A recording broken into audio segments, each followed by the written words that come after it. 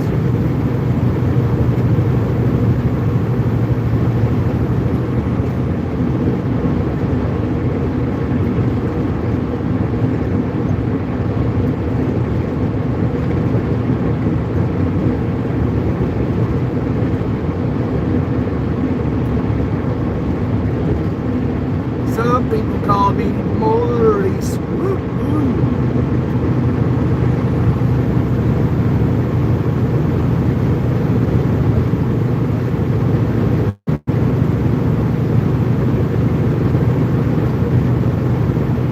I'm a joker, I'm a smoker, I'm a midnight toker. Getting my love is on the road.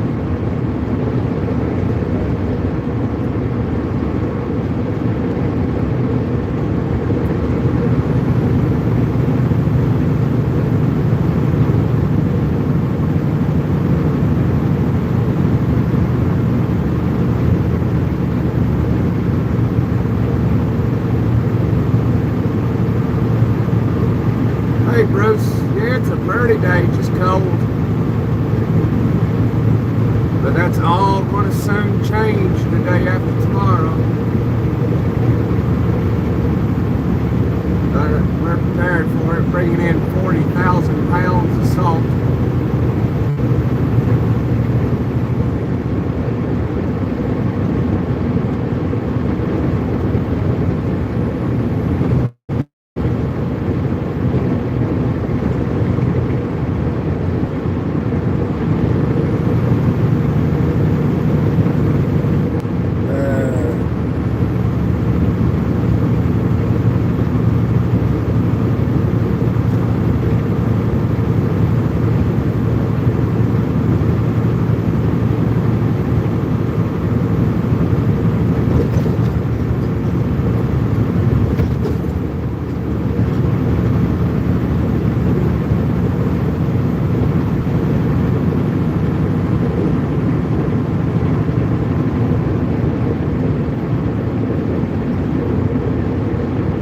Yeah.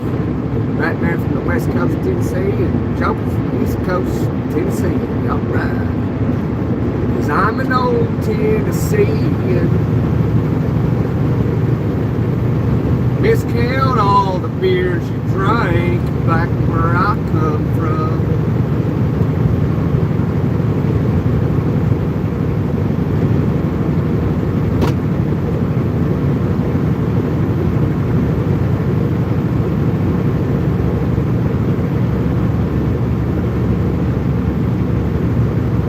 Write your name on the water tank.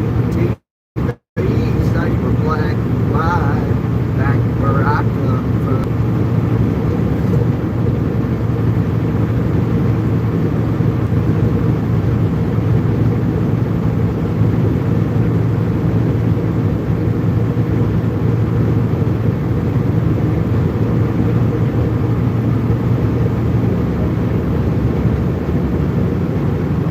Up spotted, northbound side, sitting on the left shoulder.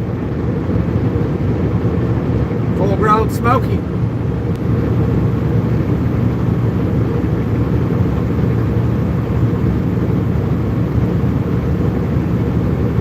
Davey, 2 of them. Dose.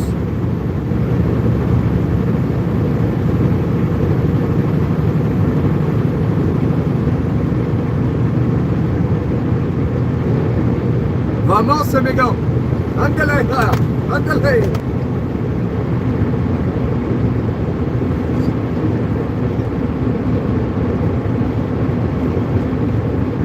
I better get what's going on too. I'm just going to run down the road here, just a little bitty stir, and buy some salt. Yeah, you better get on it, buddy. I bet you get down there and that salt's gone. G-O-N-E, gone. But I got 40 ton of it right here. I don't look like we got something on the shoulder up ahead. Don't know if it's a Smoky or what. Smoky spotted. That's Smoky Bear spotted. I see flashes. That ain't no Smoky. That ain't no Smoky.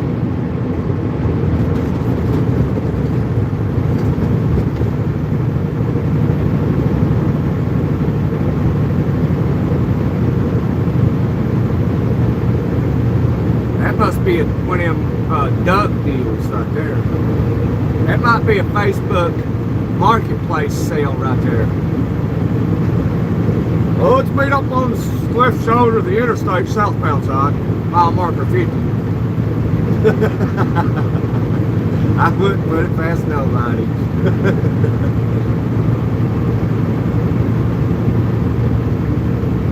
Probably ain't. This isn't a store. I'll probably have to go to Walmart. Well, Mr. Doug, you know Walmart is sold out. Gone. G-O-N-E. Gone.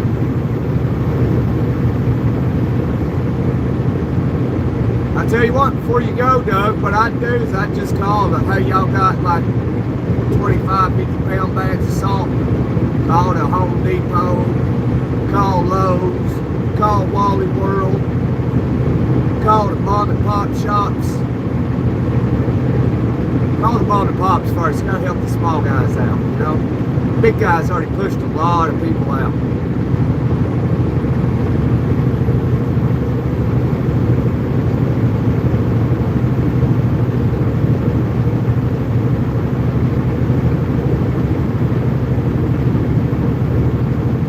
Spotted, northbound, left lane, pull around Smoky.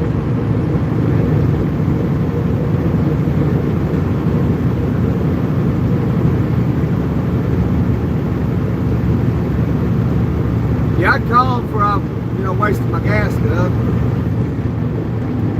You know, you're in 2026 now, but if you call Wally World, they ain't going.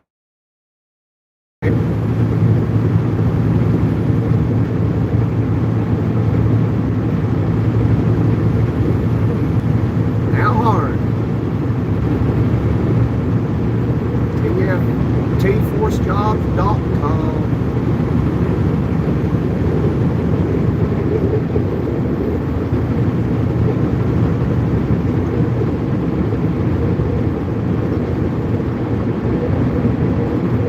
Hi, Junior.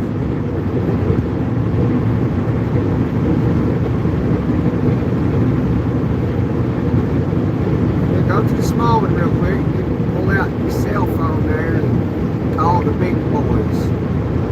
They're probably sold out too. I'll tell you what, I'll sell you a couple bags off this trailer right here, $100 a piece.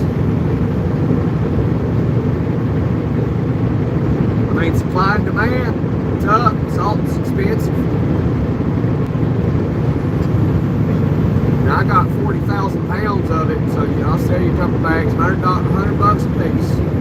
100 a pop, son. Meet me down here in Kentucky. Anybody in Kentucky need some salt, I got you. Sell you a bag, $100 a pop. You can't find none.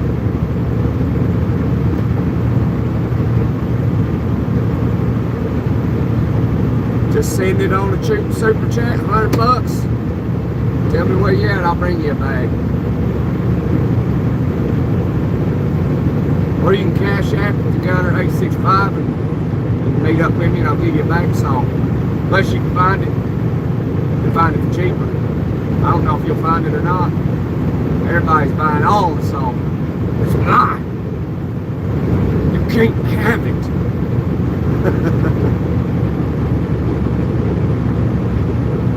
It's like Black Friday, but for salt.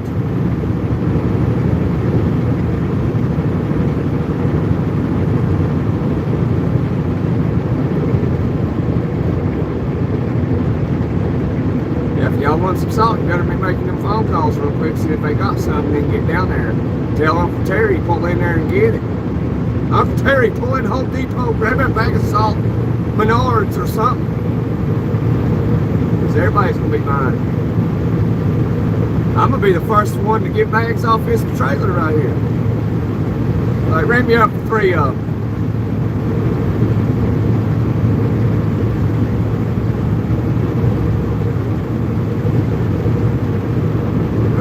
trucks headed north. They all getting out of Dodge. Look at them. Look at them run like a bunch of scaredy cats. They're going north.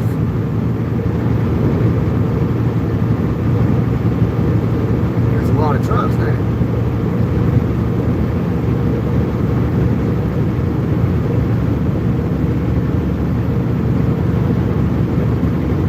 Now you are gouging. I am gouging on it.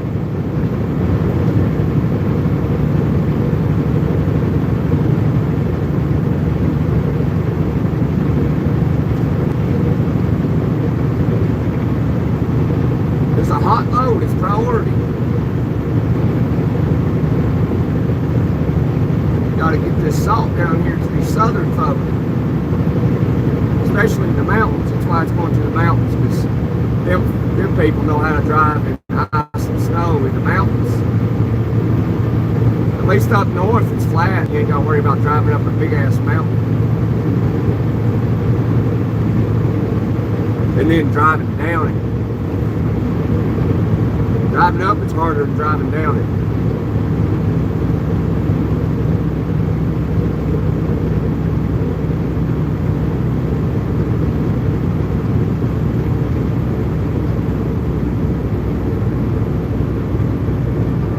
If you just so happen to make it to the top, you gotta go down the other side.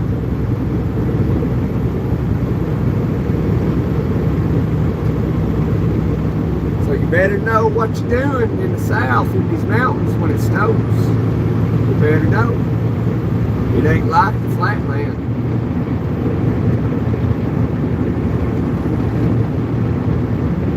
It's a whole different ball game. You can drive in the wintertime down here in these mountains, then you can say you know how to drive in snow. You can drive up in Indiana and Ohio all day long in the snow. I've done it. I lived in Indiana for a long time. I drove in the snow many a time. Then somebody's like, hey, I worked in a factory. This guy said, hey, you people in the south can't drive in that snow, can you? I was like, oh, buddy, yeah, they can. Like, you know, the difference here is it's flat, and back where I come from, it's mountainous. We drive in the mountains. Y'all just drive on flatland. It's so much easier for you. He's like, oh, yeah, you know, I didn't think of that. You got a point. I'm like, yeah, I know. This is easy.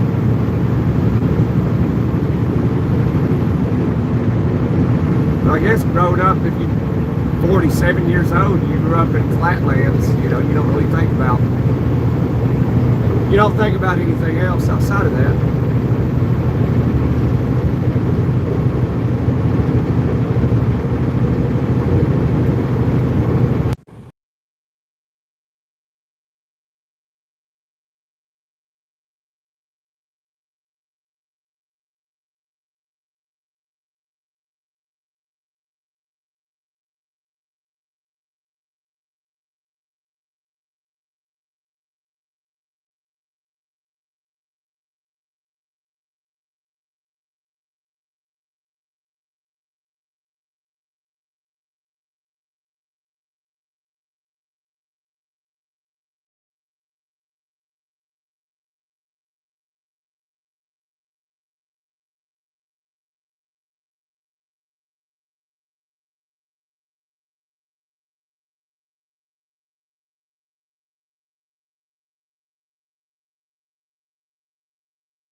crazy, like how scared they get, because they're like, oh my God, I might have to be a hunter-gatherer again.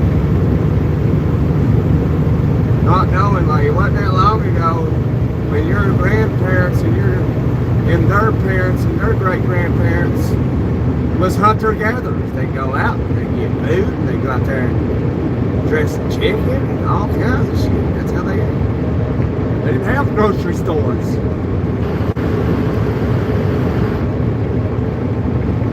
And people panic. They think they can't eat unless they go to the grocery store.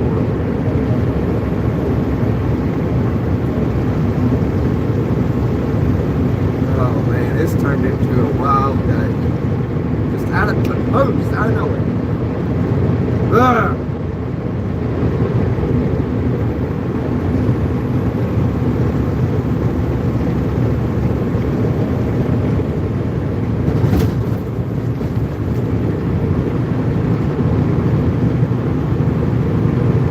Amazing how scared people are.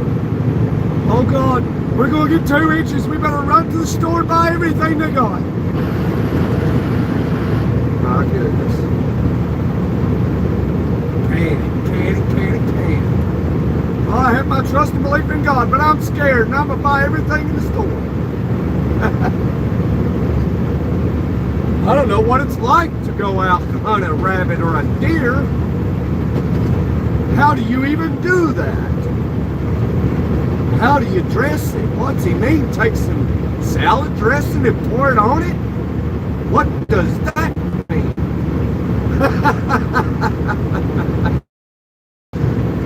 Oh man, I swear, man, people never surprise me anymore.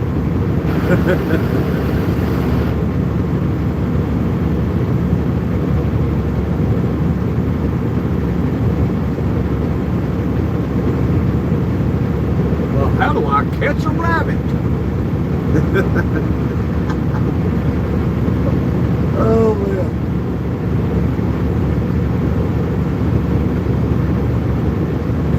I know I piss people off. Some people, like 7 people left. Well, you take a rifle, you aim, you get right up the shoulder, and you breathe carefully, and you exhale, and simultaneously you squeeze the trigger, and kaplowy, right in the heart it goes, and dropped.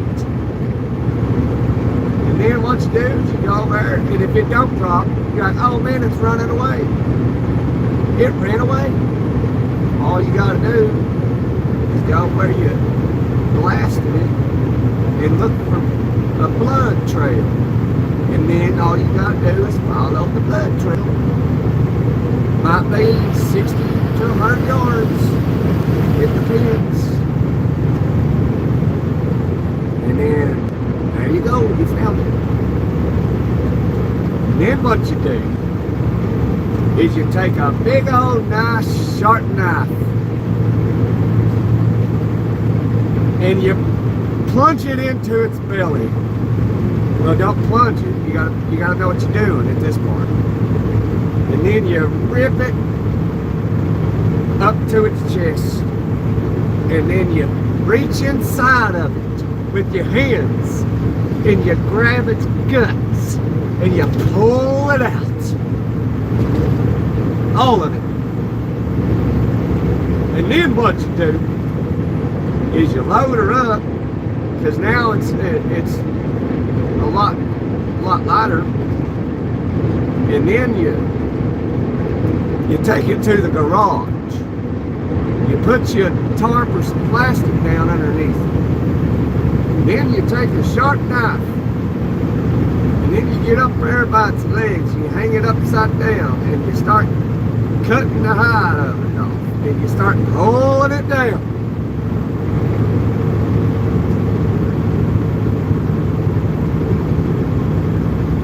Better have somebody who knows what they're doing if you want to learn. Hey, Dewana knows what I'm talking about, maybe.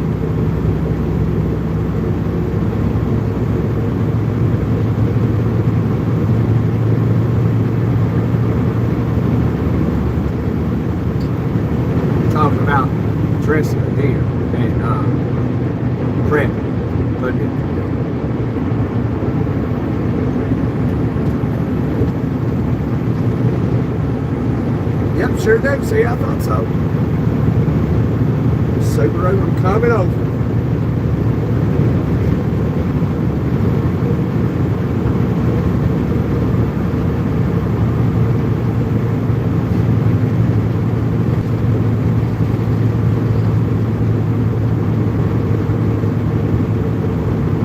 I don't think there's many people that hold that knowledge. I mean, I know there's a bunch, but not like what you would think a bunch is. I would believe that with the 2,000 subs I got, maybe 10 of them know.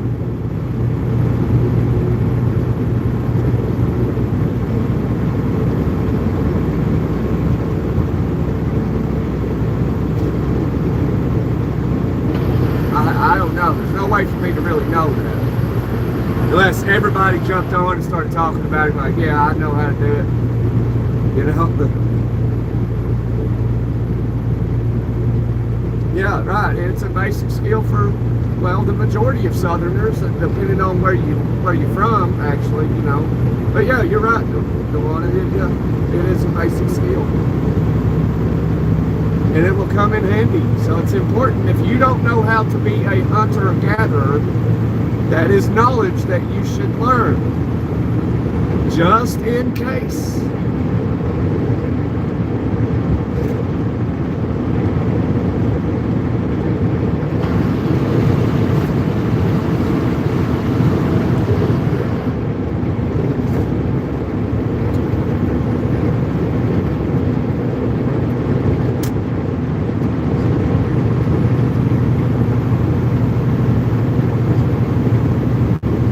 Talking about being hunter-gatherers, you know, step by step,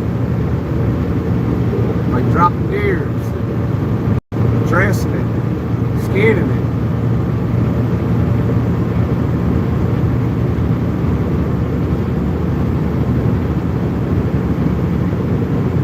Because like people panic when stuff happens and they go to run to the store and they buy everything because they have forgotten how to be hunter-gatherers. They don't know how to grow their own food. I'm not saying to everybody, but you know, there's a lot of people that do know these things. But I think there's less people that know how to do it than there are people that don't know how to do it. Or like there's more people that don't know how to do it than there are people that do know how to do it.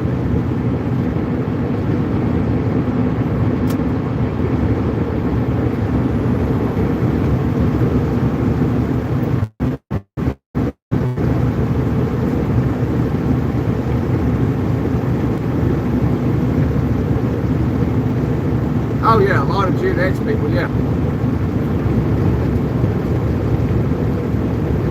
I mean, I learned, you know, when I was younger, you know, I learned how to do it from Generation X myself. You know, you got to be, this knowledge is passed down from generation to generation. I mean, if you grew up in the city by Gen X, if you're a millennial, then you probably don't hold this knowledge.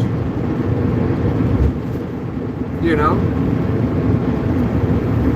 You probably, I don't know what you learned. You probably knew how to grow a flower between concrete slabs. I don't know. You learned how to grow grass out of the window. I don't know. I don't know what the city living is like. Growing up in a city, I don't have a clue. But I know how to survive. I know how I can survive anywhere.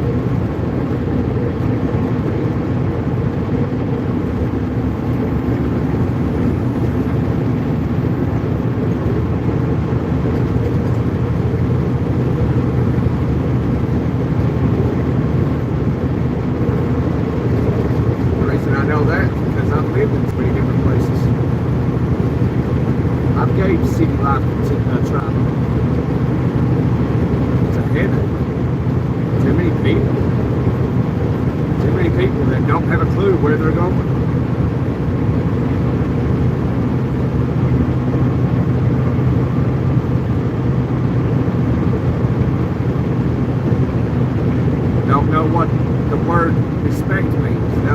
know it exists. Courtesy. Don't even know what courtesy is.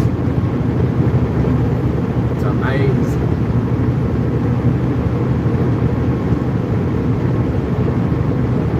I'm getting close to home. We in the mountains now.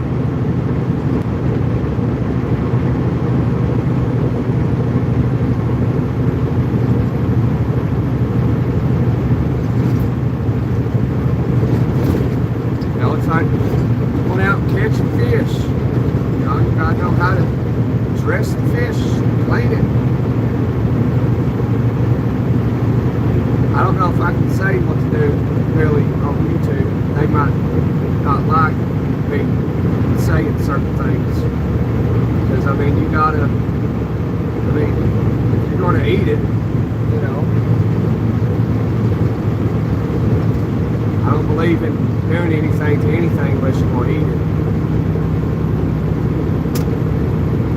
Unless it's just a nuisance, like a mosquito or something.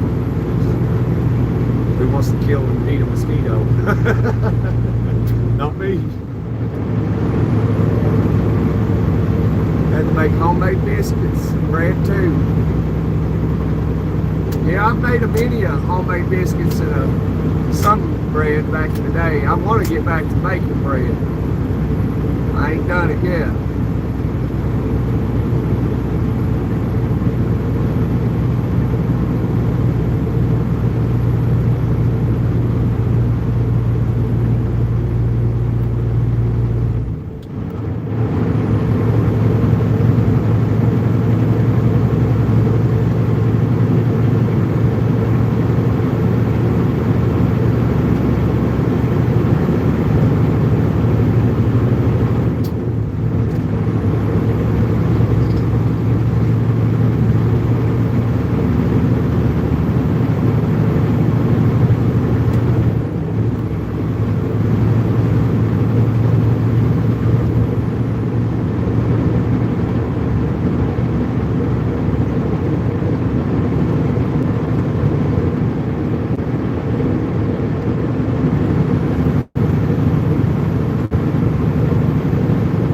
First thing they buy is like cornmeal and flour and all that.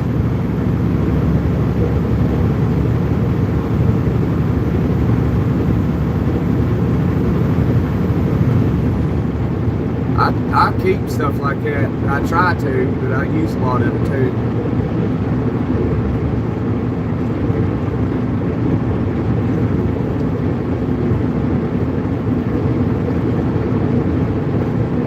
Try to keep it for, like, you know, hard times, but then I end up using it.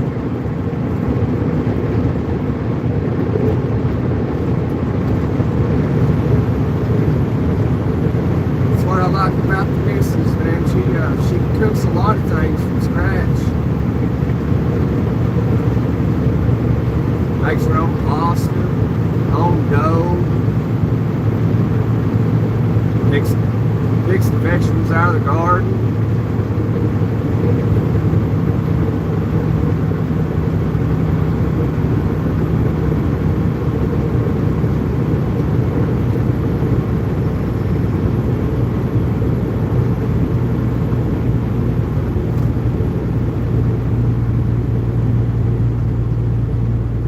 Fishing's your specialty? Yeah, I like fishing.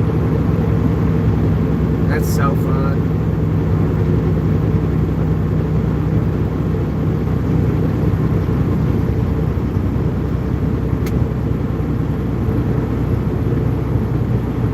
Salt's got some weight to it.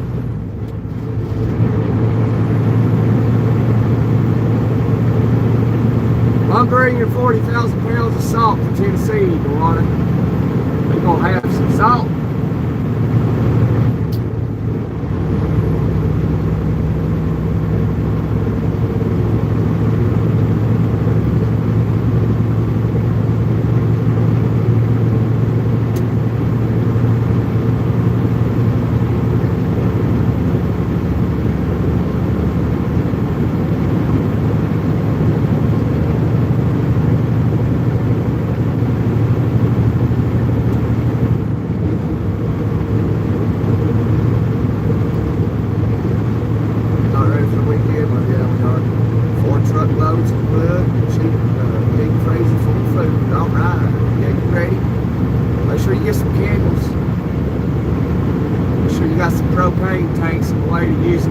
in case your electricity goes out.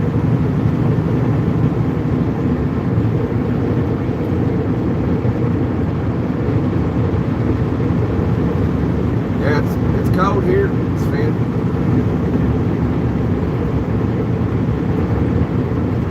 Wind always makes it worse than what it would be like if it wasn't blowing.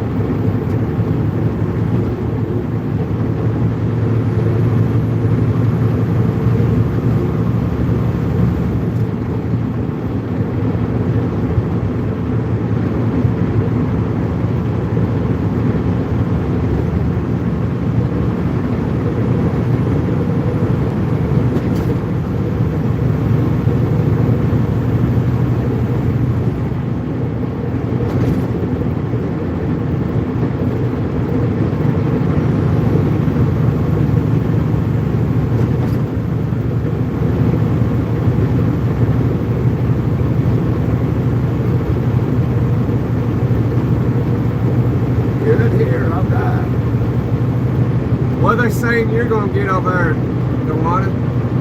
They still saying 1 to 2 feet?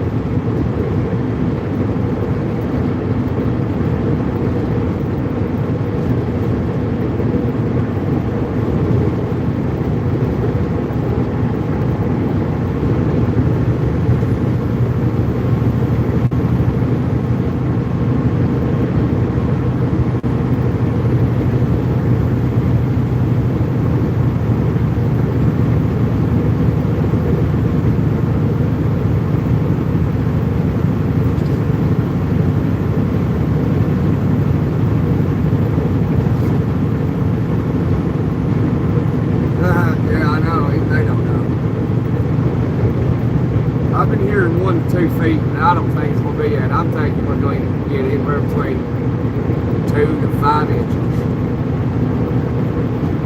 if that.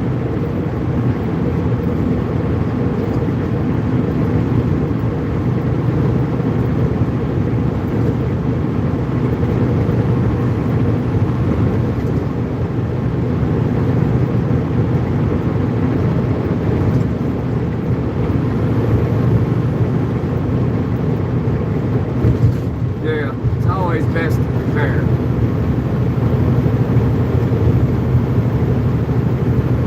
Well, if anything, I hope we just get the snow, not the ice.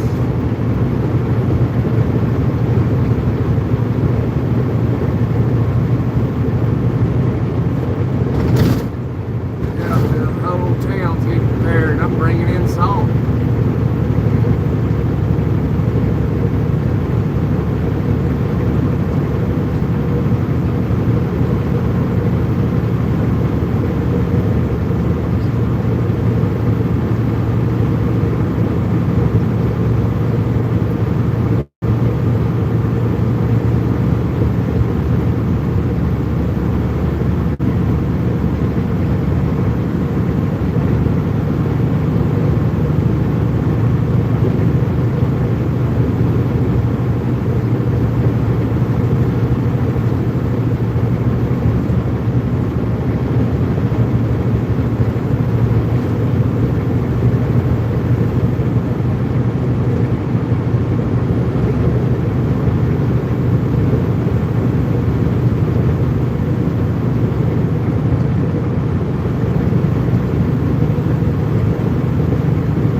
I don't even have the wood. I don't even have a wood stove. They're expensive these days.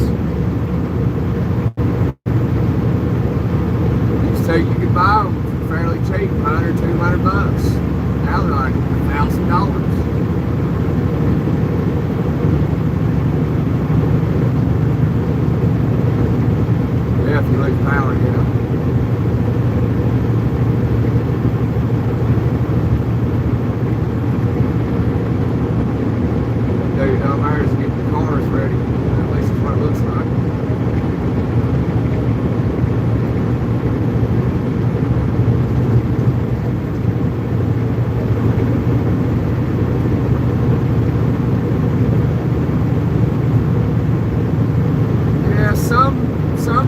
ain't got no respect.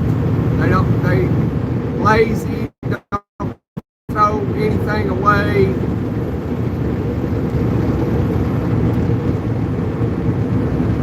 It's ridiculous. They throw it away all right, they just throw it out the window.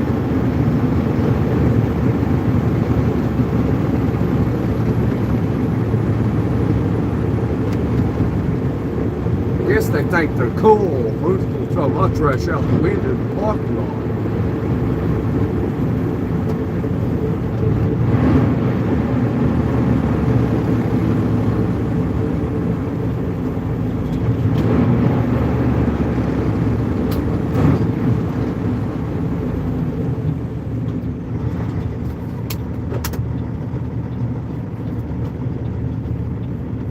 Look at me, I'm cool, I'm throwing my trash out of the window. No, you just sorry is what you are. Give good truckers bad reputation. Yeah, it's true, ain't it? You had a Tennessee DOT in Nashville. No, I'm headed east Tennessee. Taking a detour, I want to get off the big road for a little while.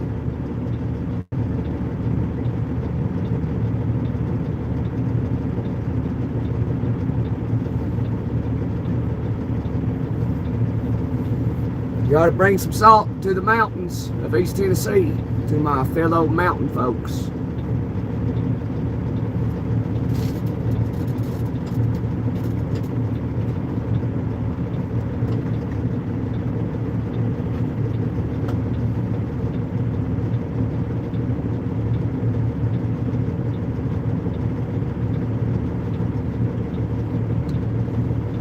Na na na na na na.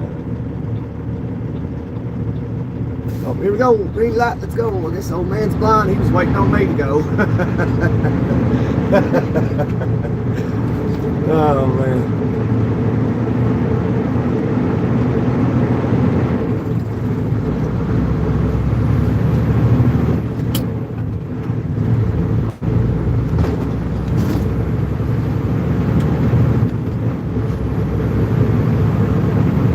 This next light's going to catch us.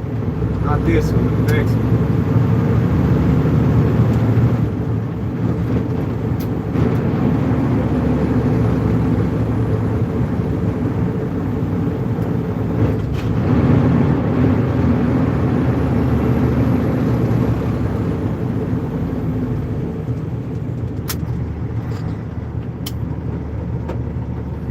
How did I know?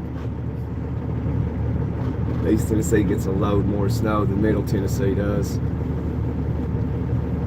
Yeah, it's higher elevation.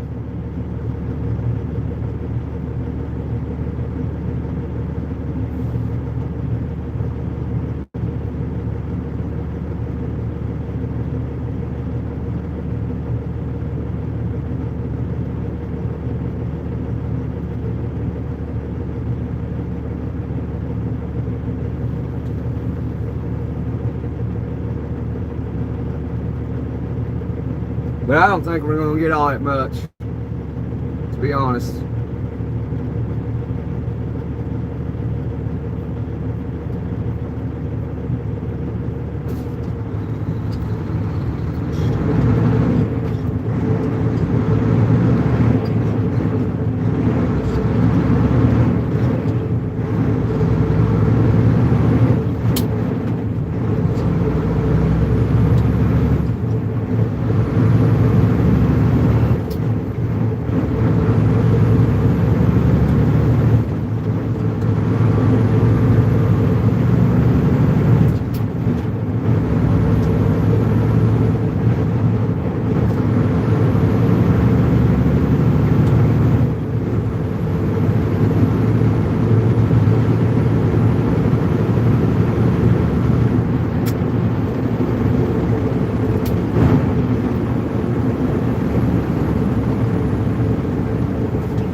Yeah, no ice. Let Georgia have the ice. Those Georgia peaches are all going about, oh, I can drive on this.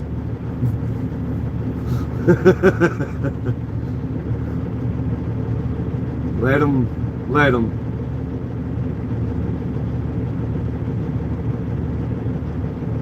I'm not saying all of Georgia people are ignorant, but there's a lot of ignorant people in Georgia.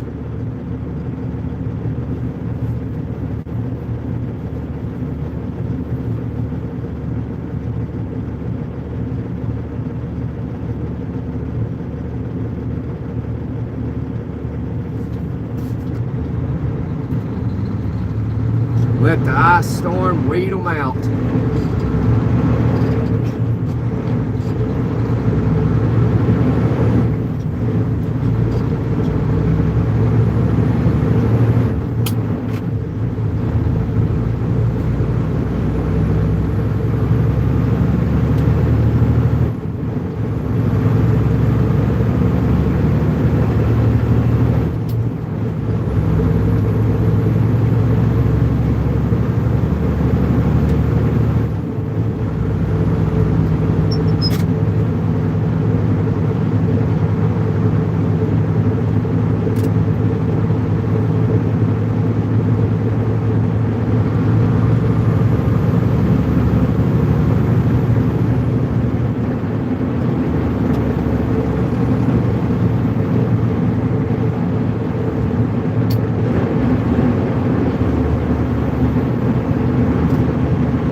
Gosh, in that light.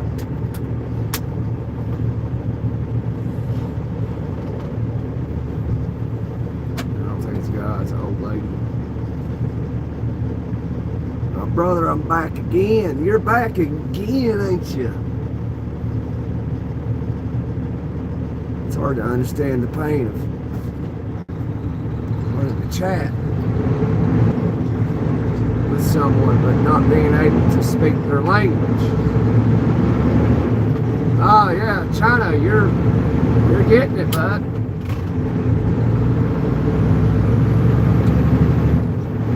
You'll learn English before you know it on this channel. That's China. Well, we thought it was China girl, but it turns out it's a dude. Anybody that was around when he jumped in a while back. He lives in China. Just have to learn with Babel. Yeah, there you go. You'll learn. You're doing great.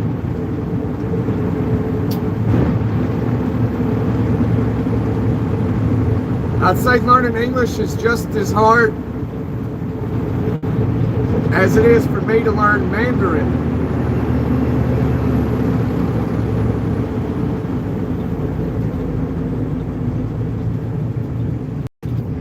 In need, please help.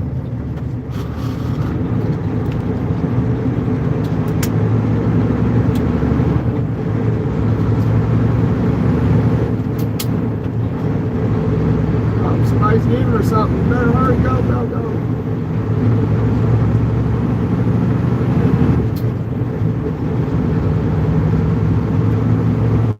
Yeah, you're welcome. You're welcome, China dude. That's illegal. Like I said, it's only illegal if you get caught. So technically it's legal. So he didn't get caught, so it was legal.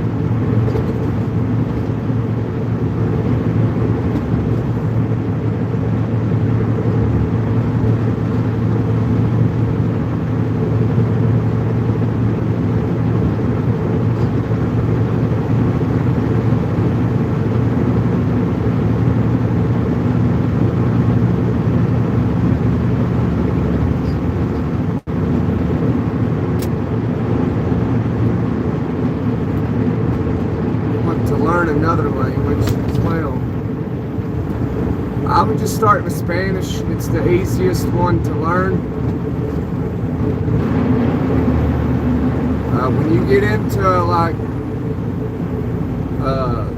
the Asian languages, it gets hard, and Russian's pretty hard too. So just start out with something easy like Spanish.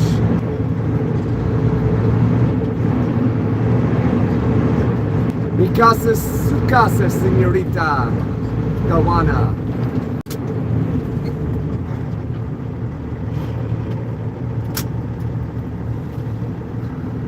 So yeah, I'd start out with Spanish, especially if you're an American anyway. Start out with Spanish. Then progress and learn like French,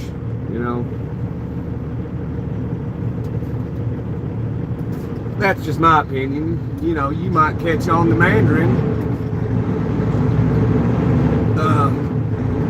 No, you ain't gonna catch on to it quick being an American speaking English. It'll take you a solid 2 years of studying Mandarin before you can actually speak it. And then you may not ever be able to really speak it. And that's pretty hard. I tried it. And I was like, no, this is too difficult right now. I tried Russian too. And I was like, this is too difficult right now. But I would say, like, learn a language that is like a potential adversary of your country. That way, if something were to ever happen with that country and you just so happen to be on their land, you can speak their language.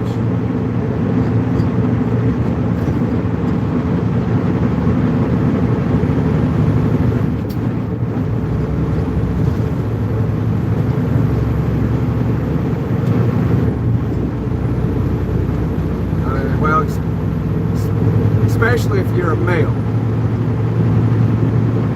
So like, if you're a male, you might want to learn like Korean, Chinese, Russian, Vietnamese.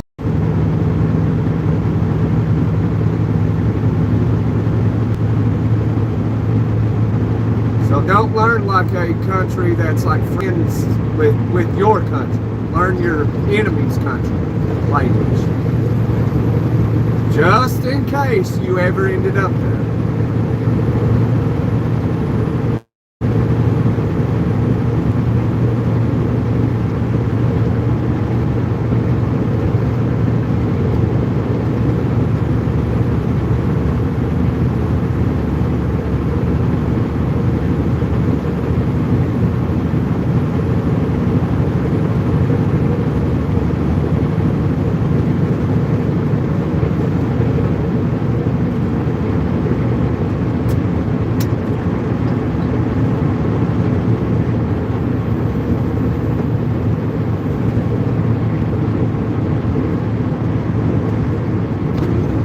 How I see it.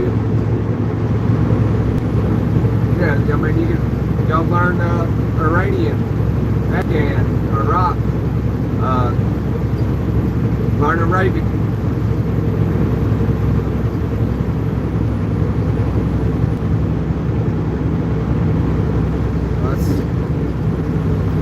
That's just how I would do it, I would learn, I'm an American, so I would want to learn a foreign country that is enemies with America. So if I ever ended up there, I would be able to speak their language. So if they're ever talking, I would know what they're saying. So don't learn French and, whatever, German. No sense in it. At least as of this day and age. There's no sense in it.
I've not reached Tennessee yet.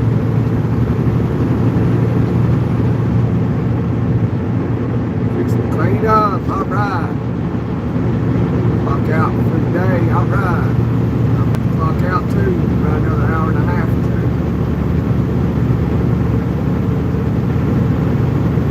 We'll see you, Duana. Thanks for showing up.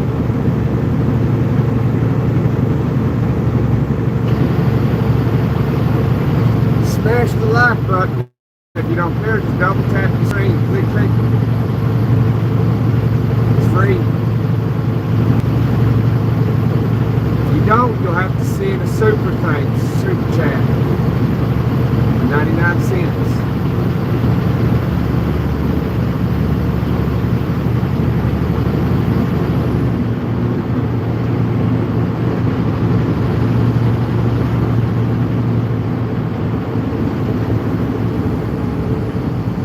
Smokes.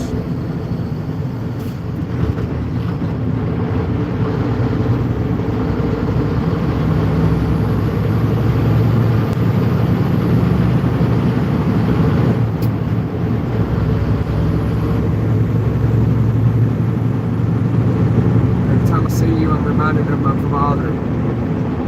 Every time I see you, I'm reminded of my father, who was also a truck driver transporting gasoline.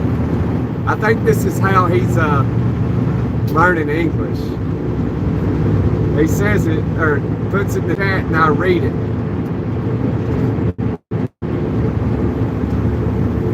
So he's like, probably listening. He's like, oh, that's how I say that.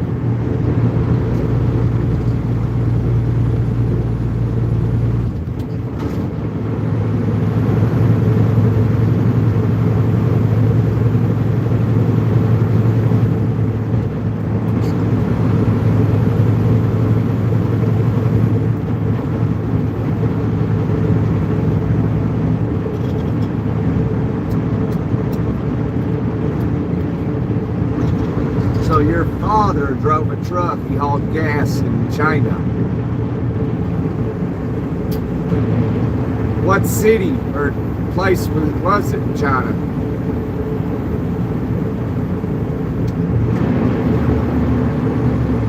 That guy in the chat right there, he lives in China, and somehow he gets on our lives sometimes. I think he uses some type of server or something.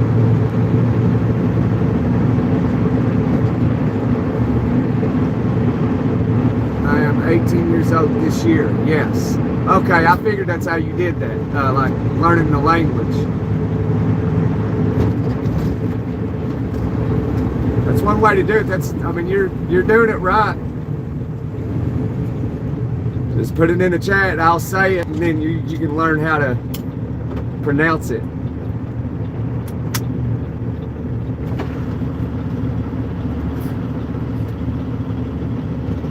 Teaching this guy English. He's all the way in China.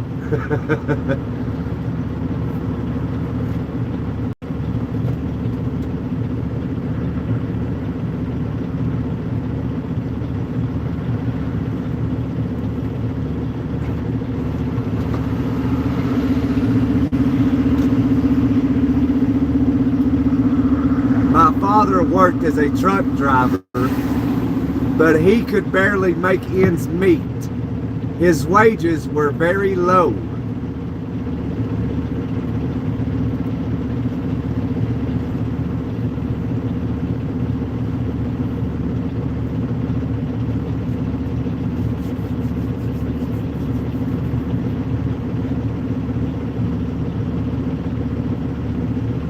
I'd say they were in China.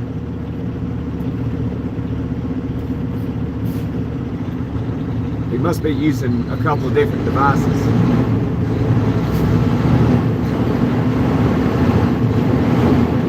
okay.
It's already 4 a.m. I stay up until dawn every day.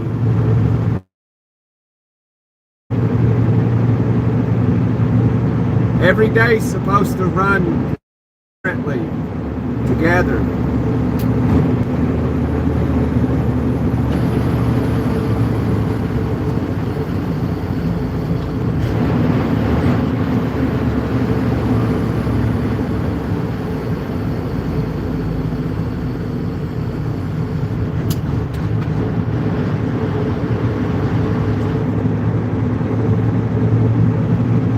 It's already 4 a.m. I stay up until dawn every day.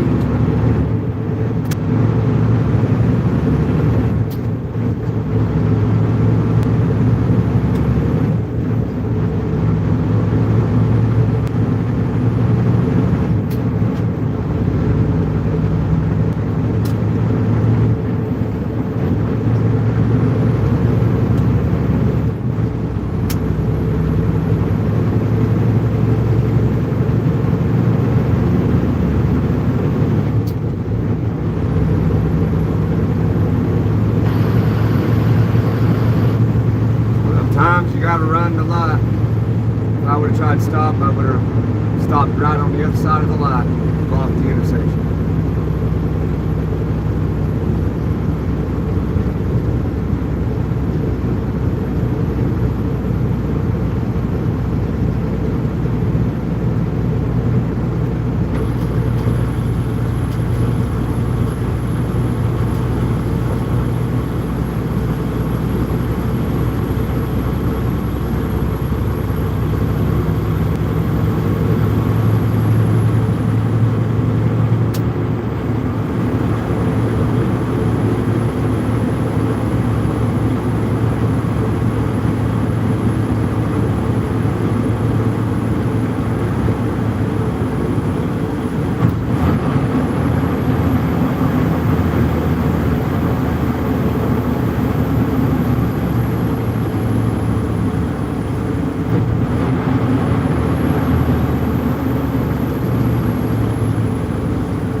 Even though I can't understand the language, I still really enjoy watching your live stream. Well, thanks, man. I'm glad you do.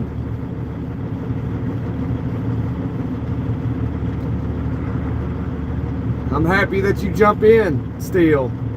And you actually get to learn how to pronounce English words.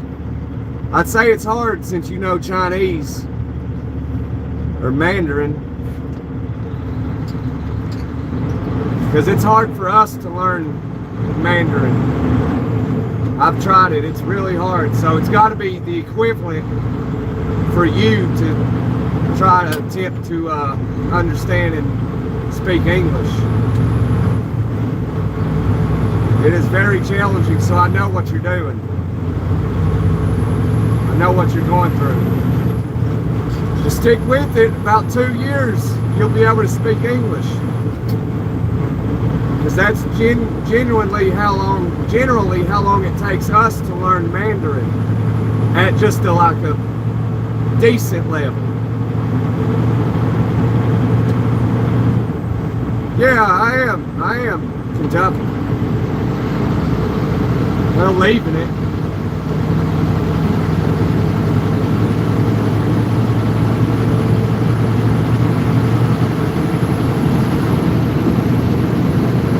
About to come into Barberville here, about 10 miles or so.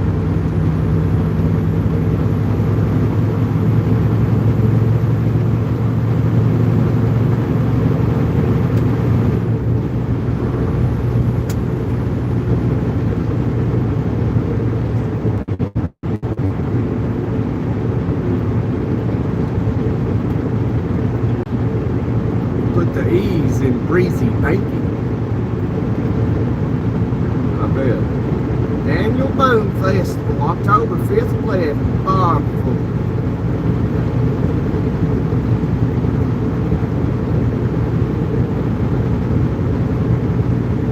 Cause I'm almost home.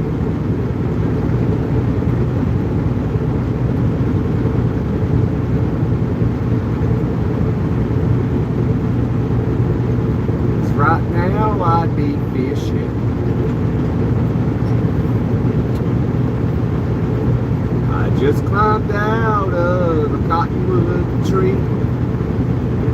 I was running from some honeybees. Drip dry in the Calico Creek. I was walking down an old dirt road. Past the field of hay that had just been mowed. Man, I wish you'd just left me alone, 'cause I was almost home.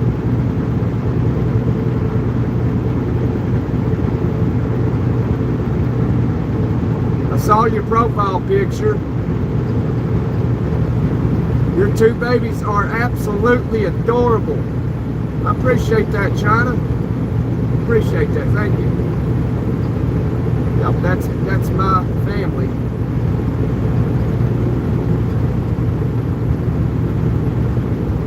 That was down at Sarasota, Florida. I think that's the picture.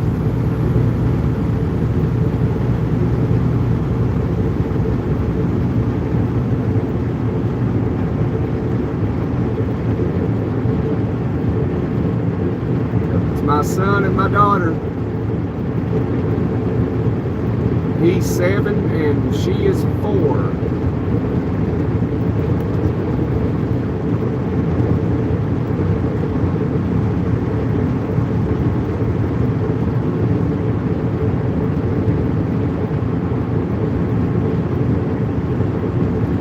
See, there's Gary Pentecostal Church. We were talking about religion earlier. Pentecostals. I think Pentecostals are the ones that wear up long skirts. Man, I'm about to drop a gear.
This is not live.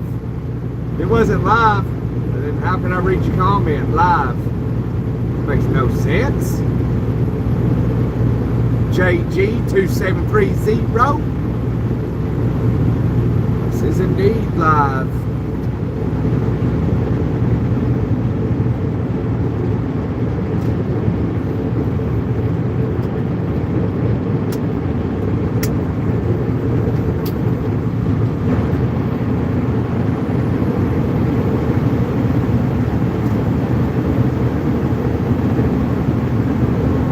The Jake brakes are roaring down this hill.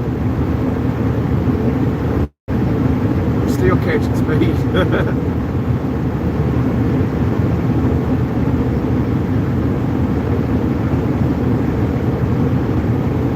So what do you think now if it ain't live, huh?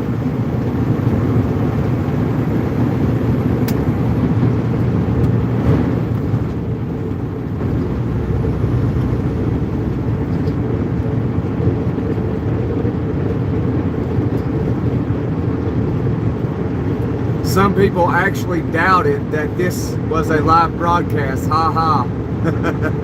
I know, right? That's amazing. It's like, it's live. It is live.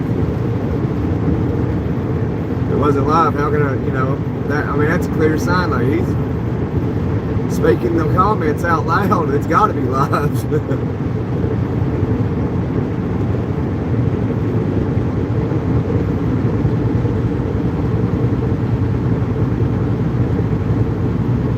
I know China don't understand what I'm saying right now, but he's trying. He's probably got another device where he can type in the words, or got another device where he can hear my language and he translates it simultaneously into Chinese. That's how and then he's typing Chinese and translating it into English, and he's putting it in the chat. That's pretty clever. Well, my day is done. I'm going home. I'll be right behind you, Sven.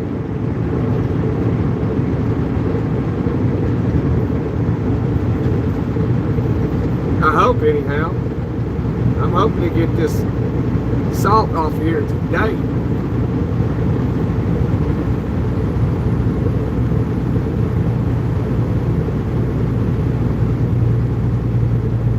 But enjoy it, Sven. Congratulations.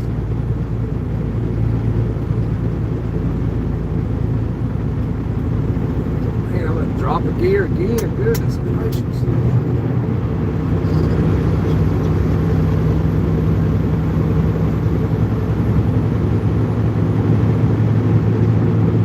$285 miles and 13 stops.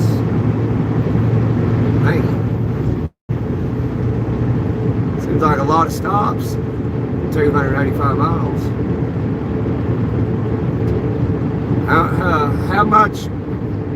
How much money you make stop pay each time you stop?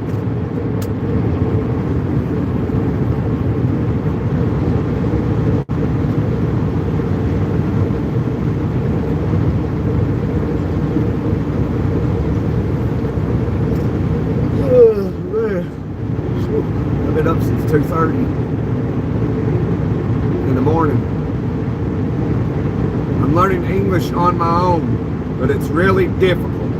I know, like I said, that's like me trying to learn Chinese. It's really difficult. I've attempted it, and I gave up real quick, because I like, ain't no way.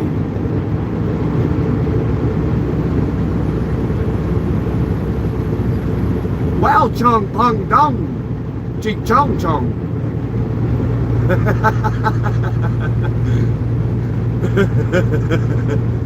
Oh, I make hourly. Oh man, you should at least get stop pay. You got to unload it too. You got to unload it too, man. You need to get stop pay.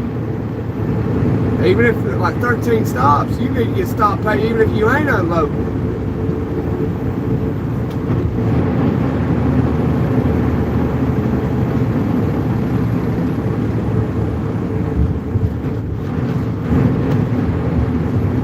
A lot of times in trucking, you get get stop pay.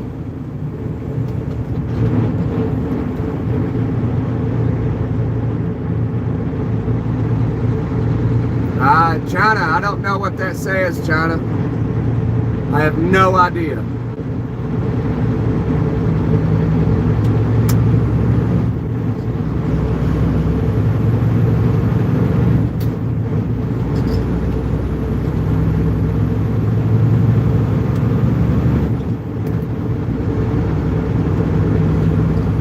Speaking Mandarin.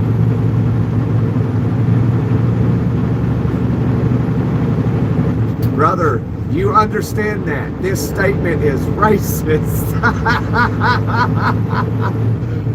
I do not understand that. So I might have to take it down. That China boy is crazy.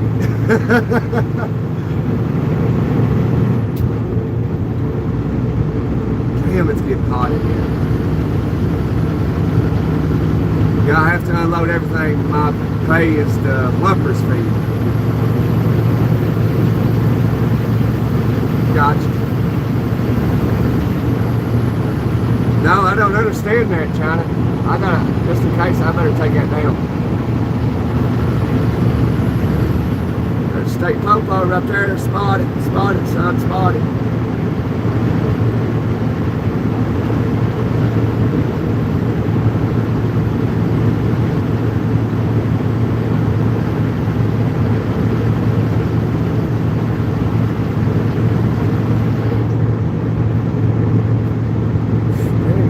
South, it's warming up. It's almost 50 degrees.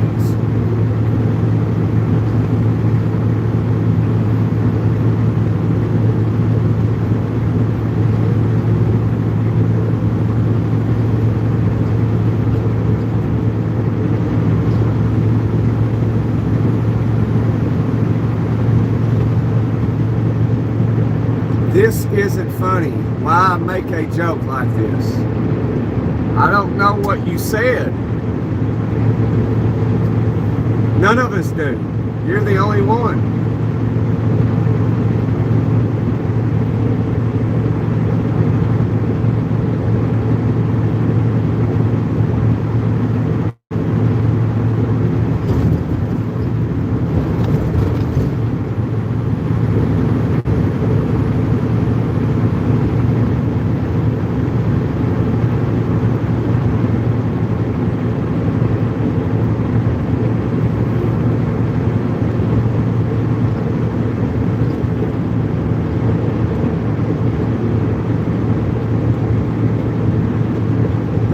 Germany, hey Germany, welcome in. How are you today? Speak English?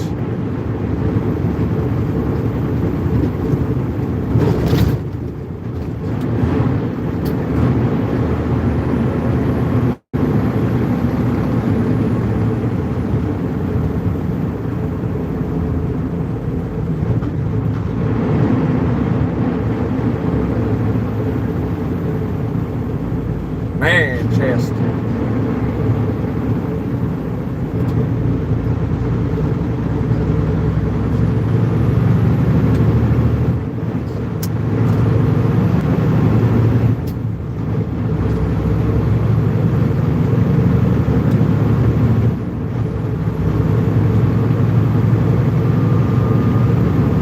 But hey, John Galt.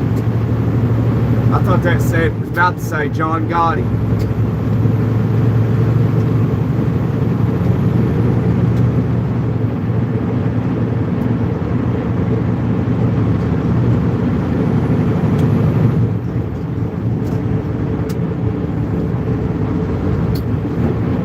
How'd you get your brakes like that, yo?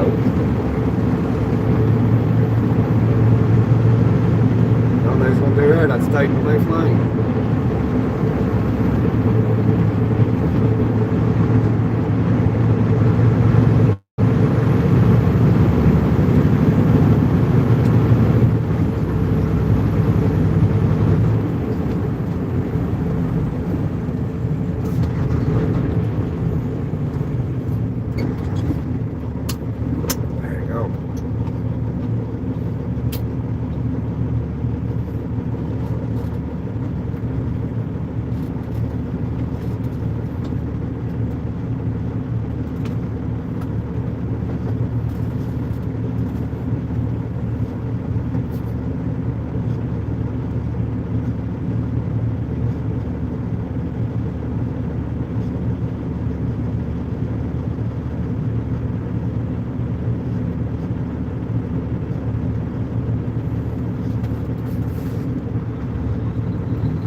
Yeah, I filled up in Georgetown, Kentucky.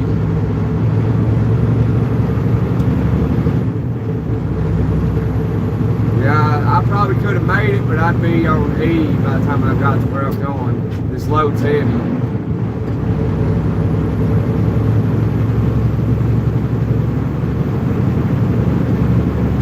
mean, I filled up, and I'm already at 3/4 of the tank.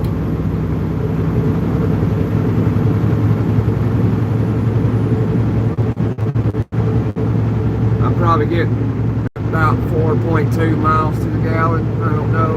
It's not telling me right now. About 4 miles a gallon.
Pretty far on a tank of fuel.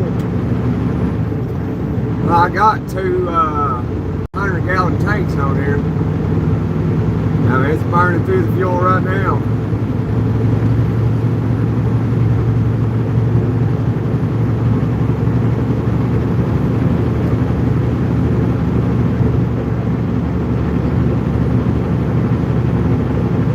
If you fill it up, it burns through the first half of the tank pretty quick. Second half seems like it takes a little longer.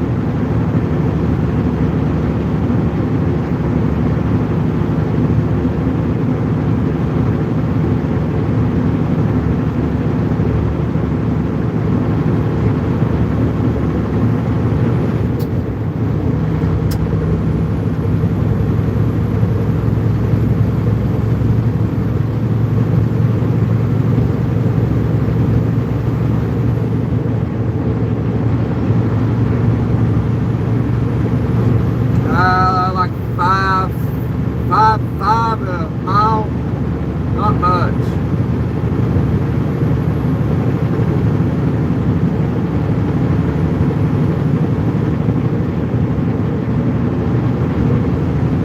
We can cycle through. Let me see if it's, yeah, I'll tell you what I'm getting right now.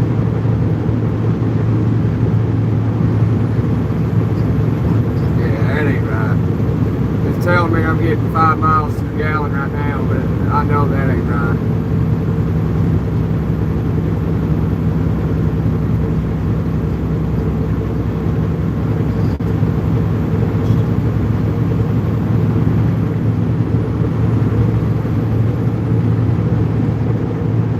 And it's getting hot. It's starting to sweat in here.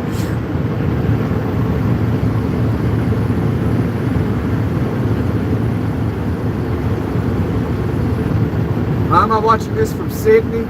Why am I watching it at all? I don't know. But I'm grateful you're here watching it. Finally talking to me, Tom.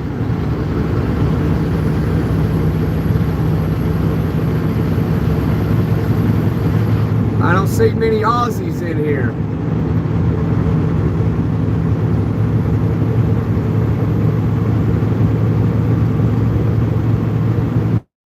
At least if they're in here, they don't talk that much.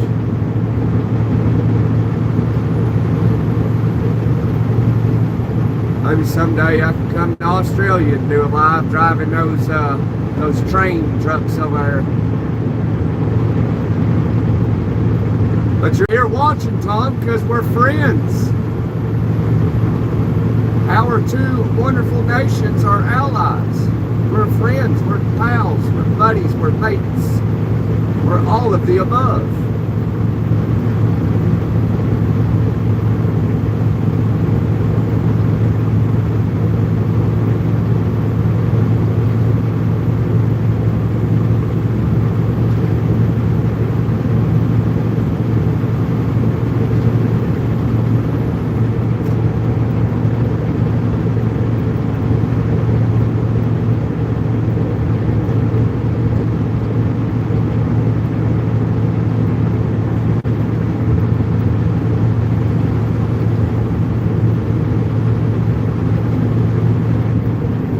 Spotted.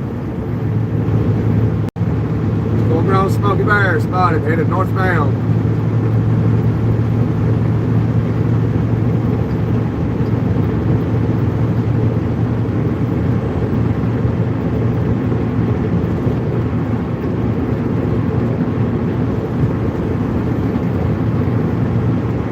I don't know what that is.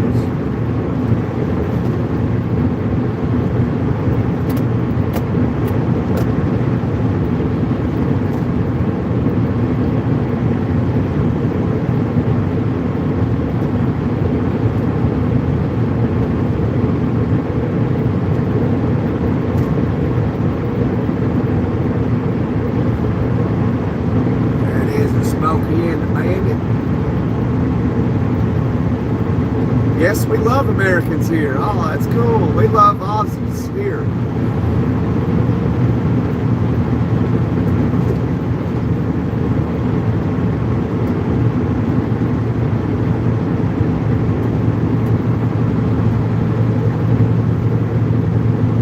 Ready in the comments too. I've never watched a live stream before. Nice to meet you, buddy. Yeah, nice to meet you too, Tom. I'll just watch some American scenery for a while. All right, Tom. Well, Tom, hopefully you hit that subscribe button, my friend, and you can come join us another time as well.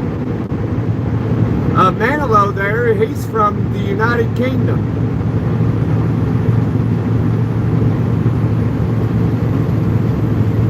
And that other person that was in here is from China. Germany was just in here too. They get people from all over the world, mainly countries.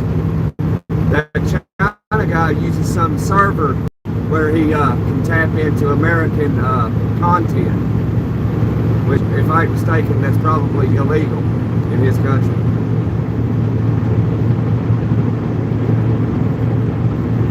The only good actor in the film was they said Hound that played Fred. What movie was that?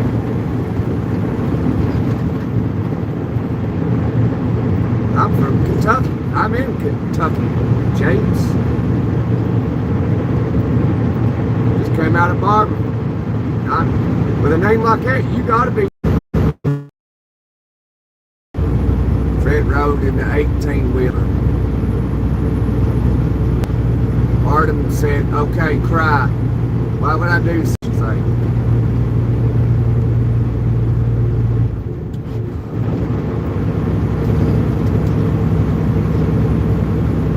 That don't make no sense. Why don't you go ahead and cry? I think you want to. It's okay. It's okay. You can still cry and be masculine.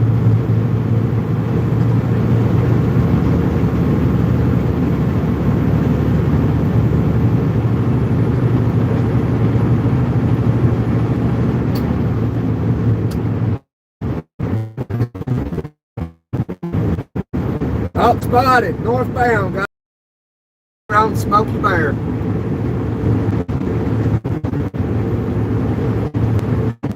Right here. Maybe.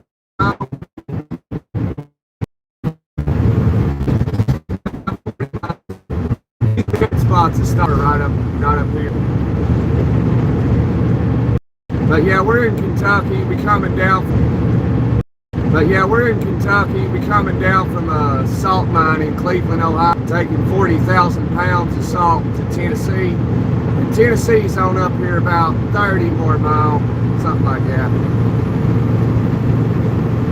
family is from Bryant County, Tennessee. Bryant County. I don't know where that is. There's a lot of Hensleys down in these parts.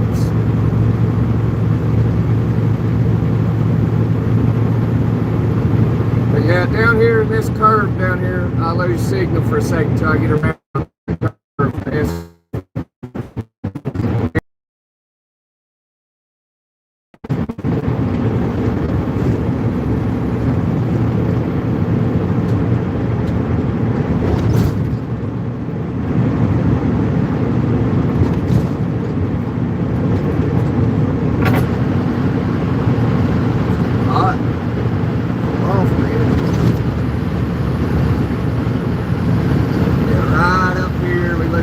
For a second.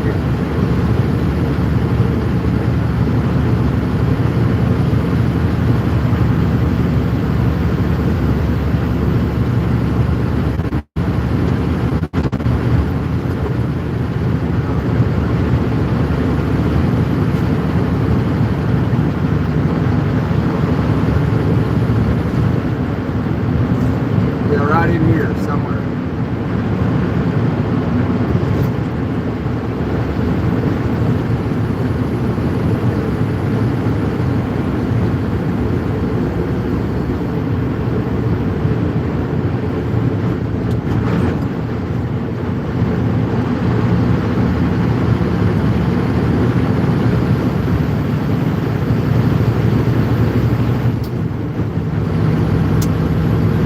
I guess it didn't go out, huh?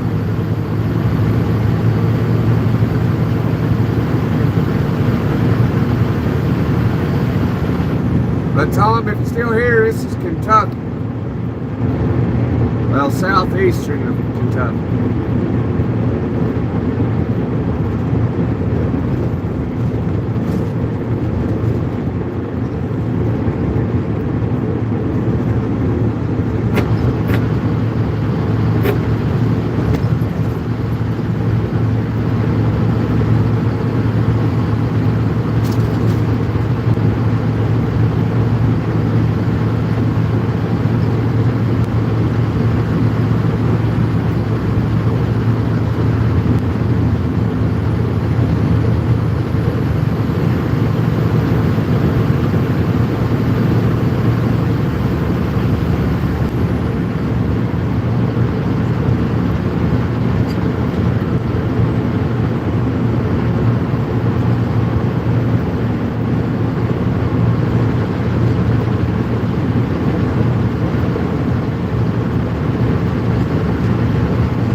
Yeah, about 40 mile, 35, 30 or 40 mile.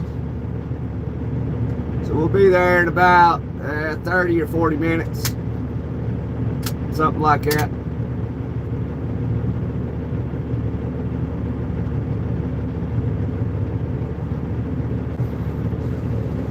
We're going to Tennessee. Tennessee's not much further, about 12 more miles. So yeah, we got about 30 miles to where we're going, 35 miles.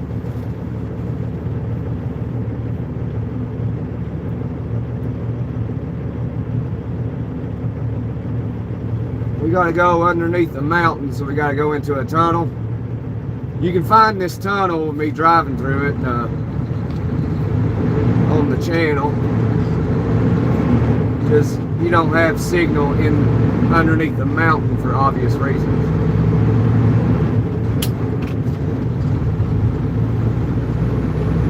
When we get to the other side of that tunnel, that's my hometown.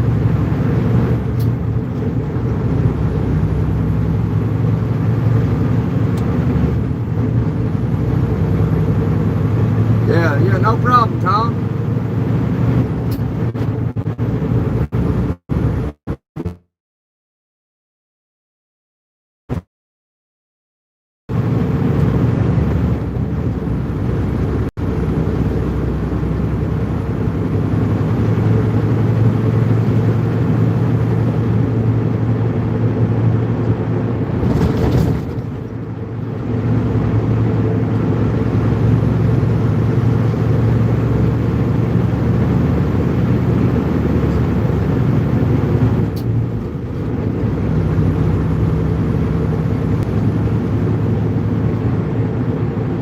Hey, horses, I'm doing fairly well, can't complain.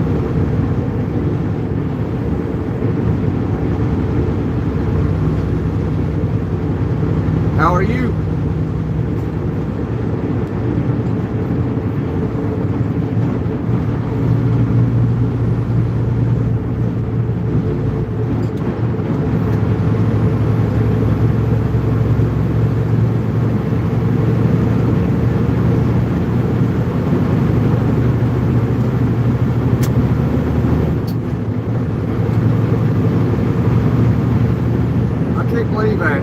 Jeep right there is towing Chevy Impala.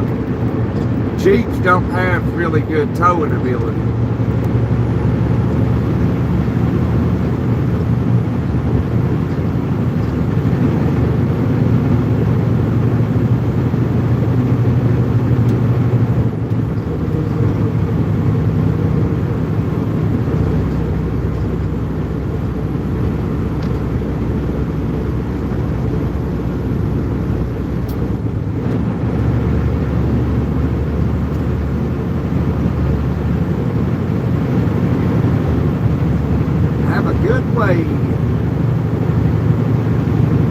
Yeah, you know it, horses. Thanks for the thumbs up. Hopefully you hit that like and subscribe button. Come join us sometime.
instead of hitting the clutch, you don't hit the clutch. You rev the RPMs up, and then it'll fall right into gear.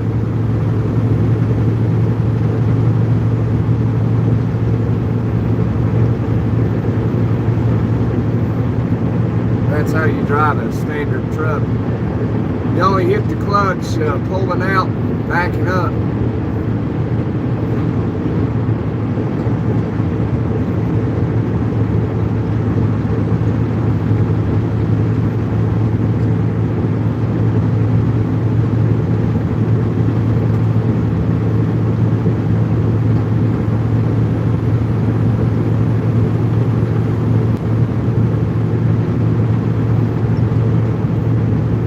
Unless I can't get it to come out of gear, I'll try to hit the clutch, try to get it to come out. Most of the time it'll eventually just come out. It's RPM's right.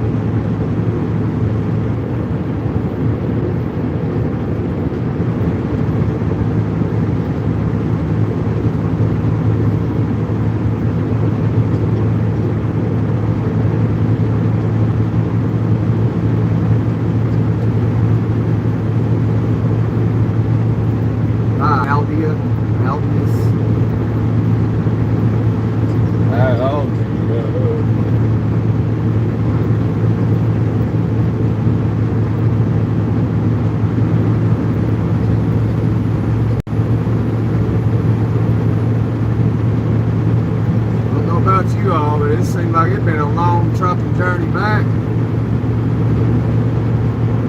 I wonder if everybody stuck with me the entire time. It's like my phone's about to get ready to rain.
Phone ringing.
Yeah, I was on the phone. You get a phone call, it mutes it for privacy reasons. It's pretty good. They do that. That it does that.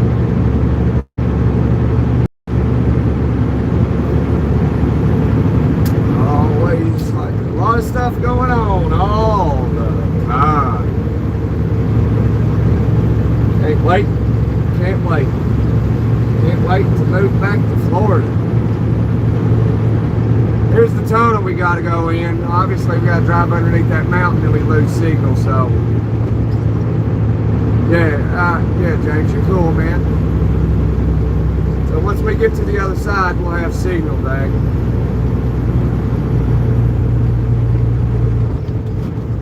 This was built in 1990. Well, it's completed in 1996. And on the other side's Virginia and Tennessee.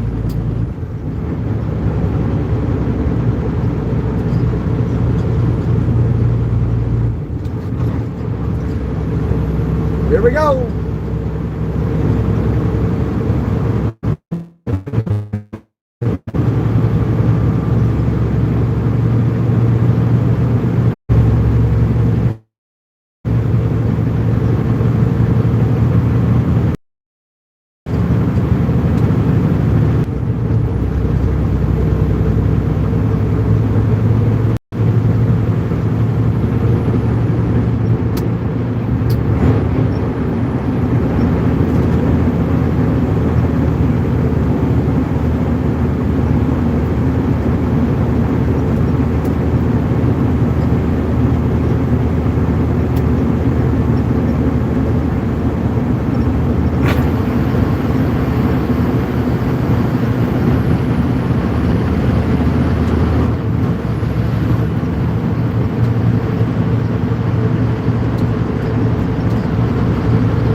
No driver's license or it's stolen. You pig. Ha ha ha.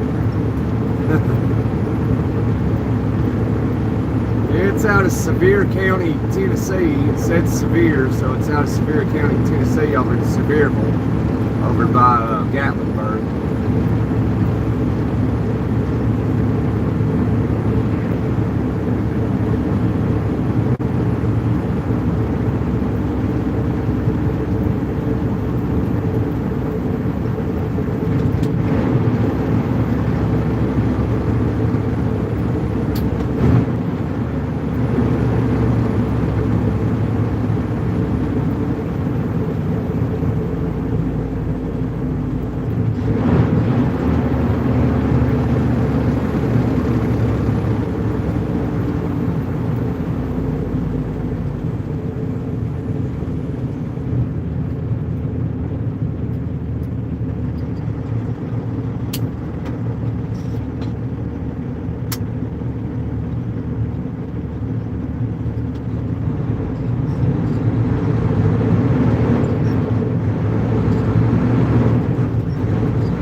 Glad to see you. Welcome, side. It's Chili. Hey, Catherine. I was in Cleveland. Picked up a load of salt. Bring down here to Tennessee. Get ready for the snowstorm.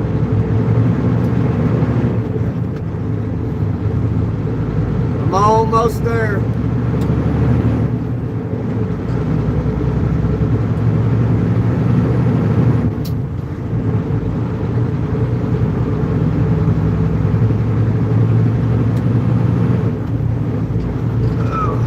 So if y'all ever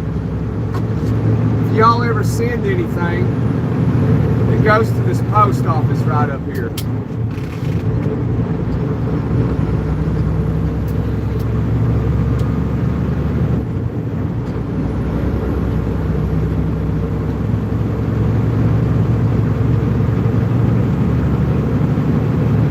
This is Tazewell, Tennessee.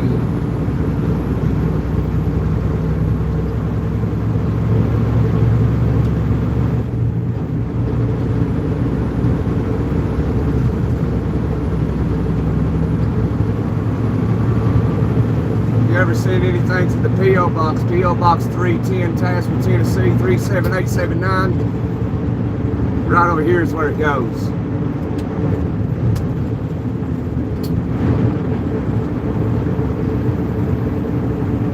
Turn left at the light right here. tried to show you. If you slide to stay red for a second. But yeah, there's a post office right down there. We'll be able to get it if I zoom in here. Hang on.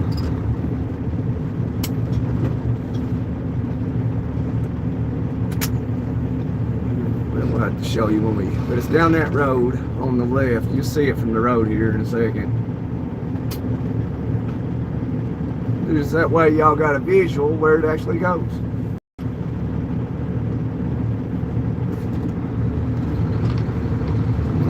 Be on the left.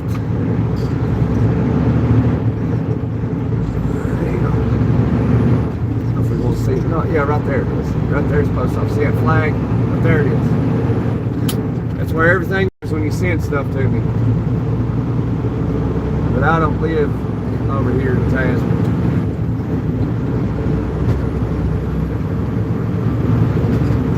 I never have liked Tasman.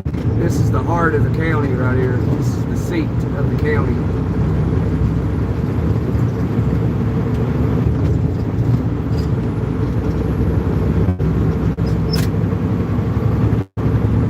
You'll be sending me something nice. All right, Catherine. I look forward to it. That'd be sweet of you.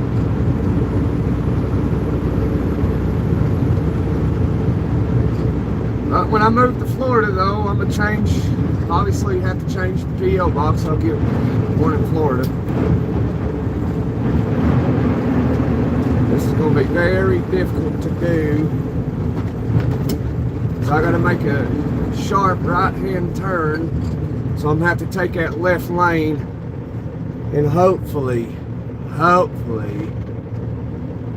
these people allow me to do so. There's a line of traffic. Somebody will. Somebody's got sense in this town. That van right there is out of Maryland.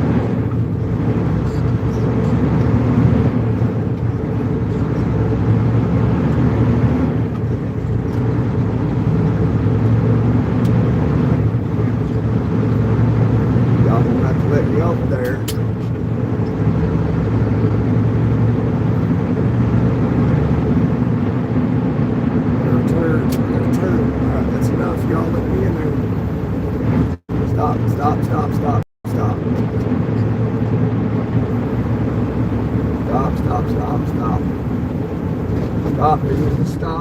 Stop. Stay, stop, don't. Shit. The vehicle coming out.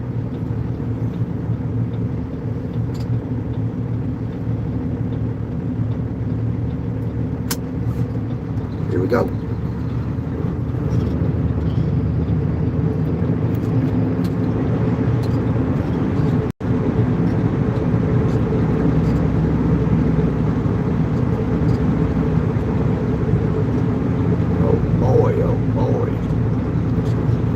This ain't good.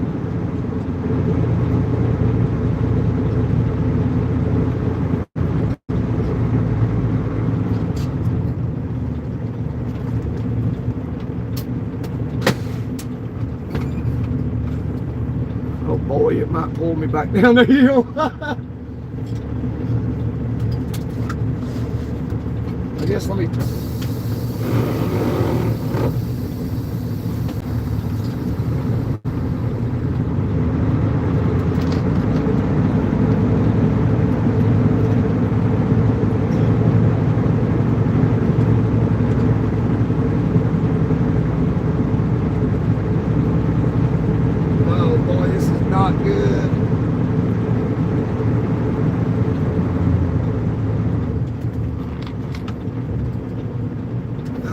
This is not good at all.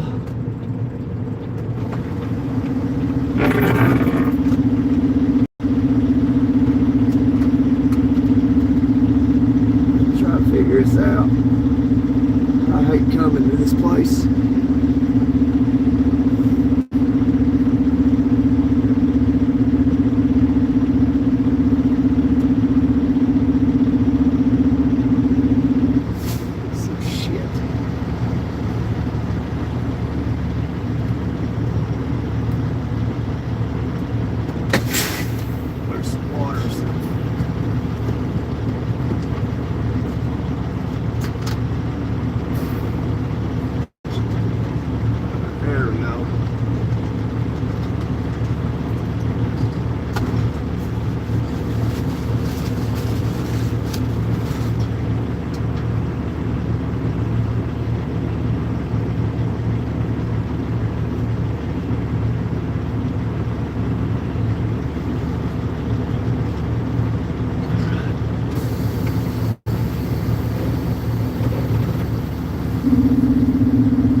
truck over there somewhere and I can't see it.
It's dragging me, the load's dragging me back down this hill.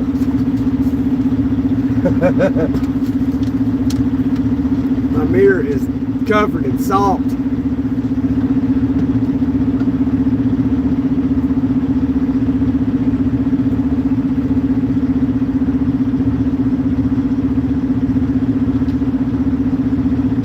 Exciting, Paul says.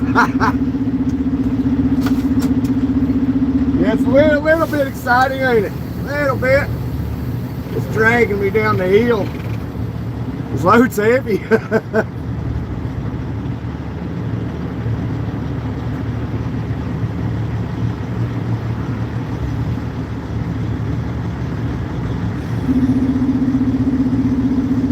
a dumpster right here.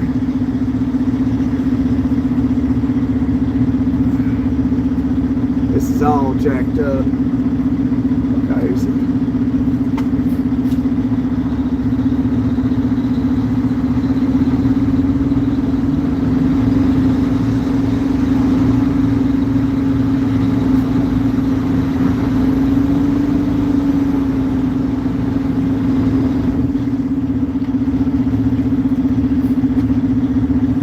it's hard to get into when there's vehicles everywhere.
filthy straight. They ain't got lines or nothing here at this place.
What's that? That sounds like my fuel tanks scraping. I hope they didn't bust.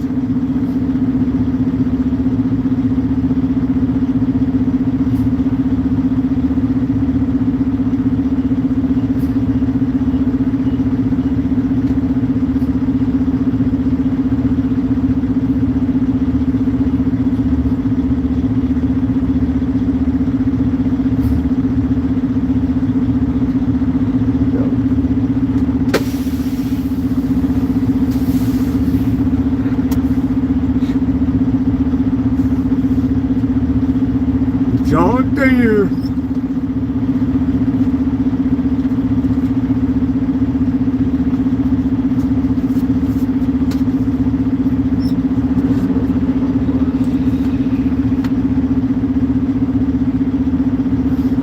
John Deere Green. Hello, farmer. I want to watch the unload if you don't mind. I would, James, but I don't know how these fellas would be on camera.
Come on, James, you hear?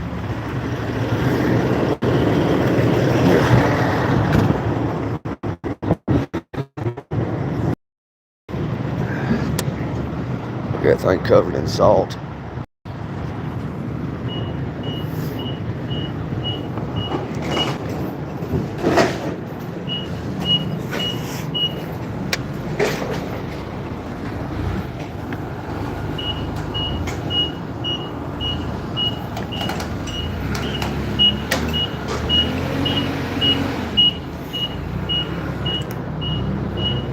Get out of the way.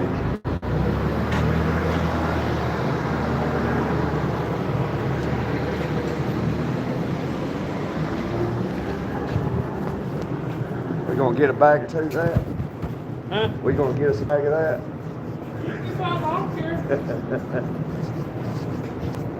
How much snow you think we're gonna get?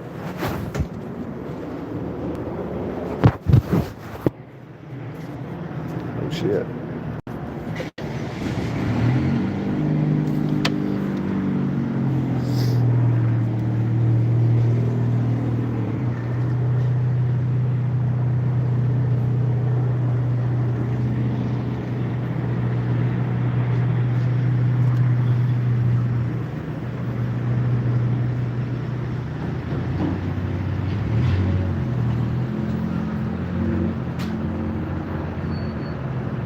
Fine salt.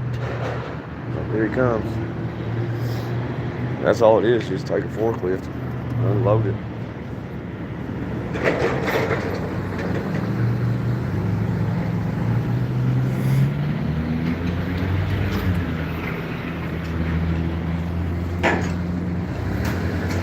Hey, we'll get what we get, I guess. Oh yeah. I don't think it's going to be all that much. 3 or 5 inches, about it. Yeah.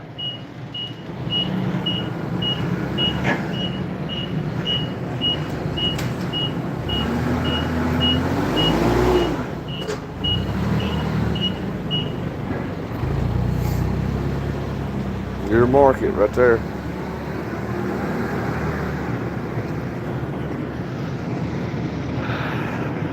All that doggone salt on everything. Look at these tires.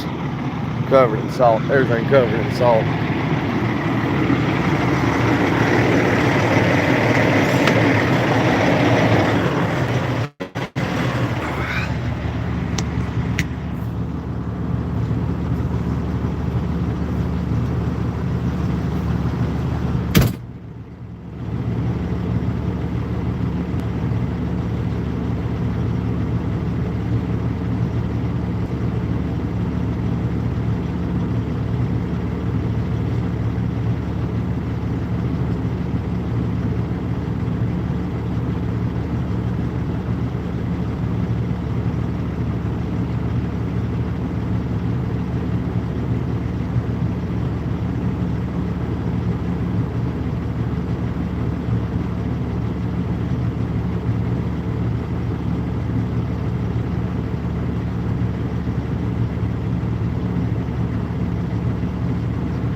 Man.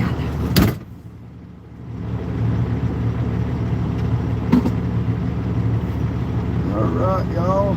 Oh.